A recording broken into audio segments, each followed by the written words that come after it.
Lots of high school football to get to. Ryan Wilson, joined as always by Jackson Brzezinski. A great slate of games tonight, maybe the best we've had all year. Oh yeah, we got to see some teams that'll be in the playoffs go up against each other in a matchup of unbeatens down in Mingo County. That was fun to see. And of course, the big one right here in Charleston. We know what you're here for. We won't waste any more time. Let's go to our game of the week over at Steve Edwards Stadium. The 6-1 George Washington Patriots hosting the 5-1 and top-ranked Huntington Highlanders in Class 4. Huntington gets the ball to their goal line on their opening drive, but Tavon Wilson's pass intended for Reese is knocked away by Jamari Smith. What a hit! Highlanders would settle for a field goal, but the next Highlanders drive, Wilson back to pass, and he's going to let this one fly downfield. It's going to be hauled in by Dante Newsome, brought down at the 1. But again, the Patriots defense would stand tall. Wilson looking around, can't find anybody. He's eventually going to be sacked on the play by James Payne. It leads to another field goal at 6-0. Second quarter, Huntington finally hits the end zone. It's Okonkwo, the handoff up the middle. It's 13-0 Highlanders. But before the half ends, GW gets down the field. Cy Persinger lets it rip. The ball finds Kai Martin down inside the red zone. That would lead to this, a 27-yard field goal by Teddy Smith to trail 13-3 at the half. Well, Huntington would get their offense going in the second half. They win this one. They're 6-1 now, 30-10 over GW. Big game over there. Heading down to Mingo County, both the Miners and the Logan Wildcats, they're trying to keep an undefeated season alive. First drive for the Mingo Central Miners. Jameer Knuckles, he's going to have his team on the goal line there. He's going to take it himself. It looks like he doesn't get in, but he does. The refs, they would make sure that they put those hands up. He got in for the quarterback sneak. Logan Wildcats looking to answer the call on offense. Adam Bazin drops back and slings it to his receiver. He ends up bobbling it and loses it. Mingo Central jumps on it, takes over, ball back. Knuckles again. He tries for another sneak, and he will lose the football. Defense was big in this game tonight. They would give that ball away back to the Logan Wildcats, and they would go drive down the field. Their quarterback, they would sling it over the right side to it. A receiver in the end zone. They'd tie it up at 7 there in the first quarter. Miners trying to get their offense back and going in the first half, though. Knuckles drops back and he looks for his target over the middle, but it's intercepted. That time by Braxton Wolford. Defense was humming early in this one, but the offense came alive in the second half. Mingo Central takes down Logan 48-27. Mingo Central 7-0. Let's go out to Wayne County. Spring Valley looking to bounce back after that home loss to Bridgeport. They're taking on Capital. Here's Caden Lovejoy. A rare pass from Spring Valley. He's going to find Miguel Kane.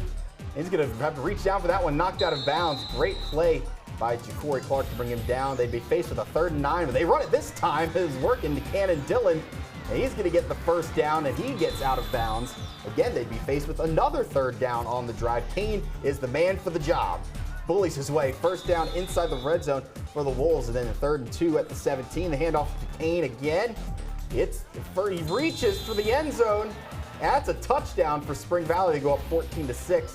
Well, they hand it to Kane again. He's going to lose the ball here, but Spring Valley would end up keeping possession. They get back on track. They win it at home over Capital, 28-6.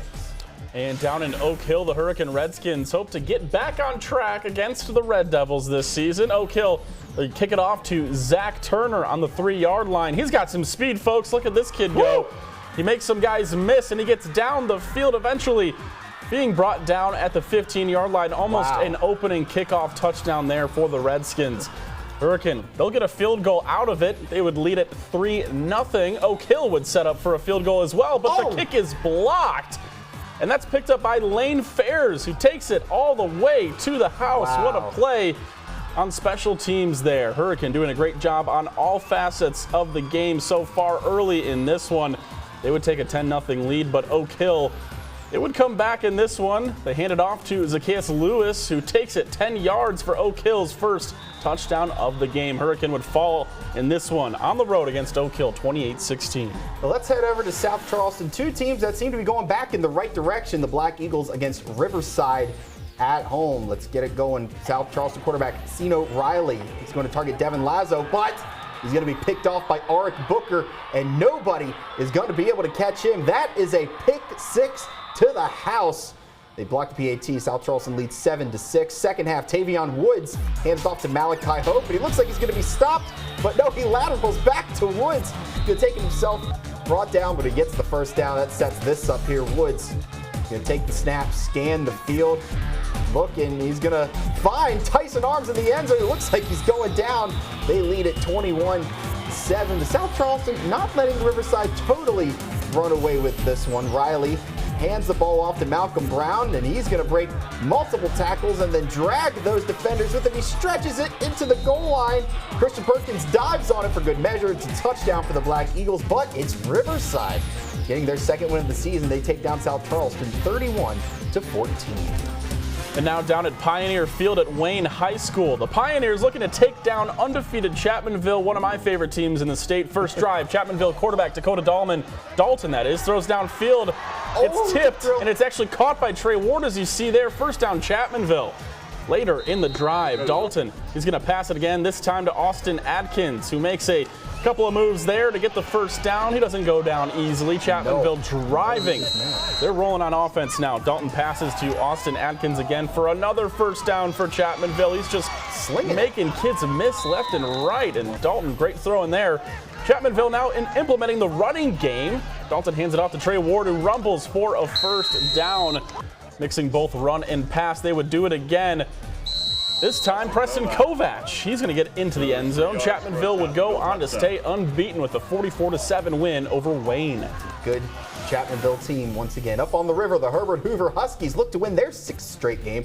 They're taking on the Ripley Vikings. Hoover can clinch the Cardinal Conference crown with the win tonight.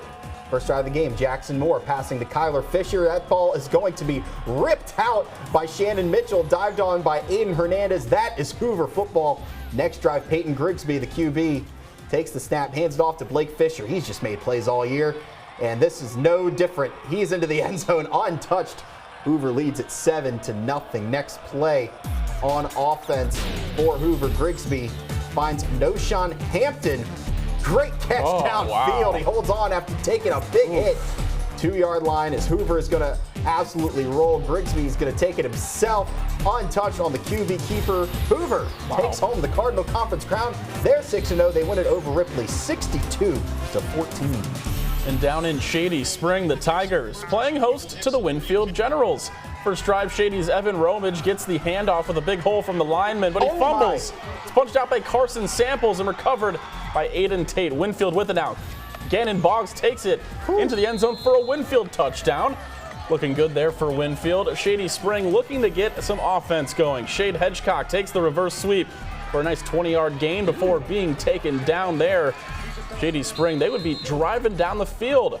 Cal Culacerto throws it deep to Shade Hedgecock for a touchdown. But the Generals, hey, they'd pull away. They improved to 5-2 as they take down Shady Spring on the road, 39-13. Looking good is Winfield. A couple wins in a row. Sissonville Indians are back at home at Joe Sawyer's Field looking to take down Wyoming East. Warriors, though, moving the ball. Senior Braxton Morgan's going to get out of the pocket, looks for a receiver, but he decides to take it himself. And after the big gain, he is going to get out of bounds. And later in the drive, Morgan looks around, finds his receiver. Keegan Davidson makes the catch for the touchdown. Wyoming East leads 7-0. Well, Sissonville responds. Maddox Baylog launches this one downfield. Noah Evans hauls it in, and he's going to break some tackles, get all the way down inside the red zone. As they finally bring him down, he would get the payoff there. He runs it in for the touchdown. Sissonville leads at 8-7. And Evans was everywhere tonight. Baylog launches another deep pass to Evans again. That's another long touchdown. He would score 4 on the night. Sissonville gets their third win of the season. They take down Wyoming East 43-7. What a win for the Indians. We're going to head across state lines now for a couple more games. We're going to start over the Big Sandy in Kentucky, a very impressive team coming up to Greenup County. The Golden Eagles of Johnson Central are unbeaten and really untested so far. So, Ryan, would that change tonight? Well, let's see. You got it. The Golden Eagles, they're heading up to Musketeer Stadium, one of my favorite teams, Greenup County Musketeers. One of your favorite stadiums, too. We'll take you just before the half. Golden Eagles up 22-0 when Greenup's offense wakes up. The Musketeers, they're on the goal line and they try to punch it in. They can't get it. Next try, Musketeers looking for a pass into the end zone. No, I think we'll just take it in ourselves. That's a good drive there. They would put 7 on the board, still down 22-7 though, with less than a minute left with that extra point as well going in. Greenup, they're going to kick it off to J.D. Morris, who takes the kick on a hop, as you'll see here. A little pooch kick? A little bit. He's going to break a couple tackles as well, and he's going to find the end zone. Greenup County. Oh my goodness, you can't kick it to We him. can do better than that, Greenup County. Johnson Central, they'll run away with this one and take the win, 48-14. Johnson Central still unbeaten. How about to Ohio? The Ironton Fighting Tigers making the trip to Gallipolis to take on the Blue Devils from Gallia Academy. How about the first play from scrimmage? A read option that fools Blake, our cameraman. Zane Williams gets the handoff, and he's making Blue Devils miss everywhere. Hits a mean stiff arm. It's a touchdown. Tigers take the early lead. Tigers with the ball again as Edwards, the quarterback, now is going to roll. He's going to throw a beautiful spiral. Maddox Markle is wide open over the middle. He'll shed a Devil defender. Tigers up 14-0. Blue Devils struggling to get momentum on offense. How about some trickery? A little reverse. And then a pass from Brian Kidd, the backup quarterback. A moon ball to Maddox. What a leaping grab there. First down there. Same drive. Edwards is going to keep it himself.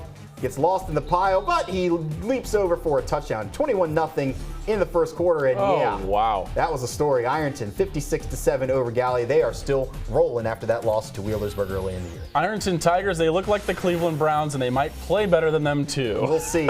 We've got a lot of games in the NFL left. And some other scores. Parkersburg defeats Cabell Midland 27-20. Lincoln County gets their first win, taking down St. Albans 44-21. Roane County shuts out Scott at home 42-0, and Buffalo gets to 5-2 with a 27-14 win over Ravenswood. How about Andy Anderson getting 5 wins his first year? That's good stuff up in Buffalo. How about in Kentucky? Belfry looking strong, taking down Betsy Lane 48-7. The Raceland Rams race past Paris, the Greyhounds 55-7. And in Ohio, a shootout in Sims Valley. The Vikings win it at home over Portsmouth Notre Dame 63-47. That was a long game, as they say. Pack a lunch for all the points you're going to get in that one. Then the Coal Grove Hornets, they get another big one. They shut out Fairland 30-0.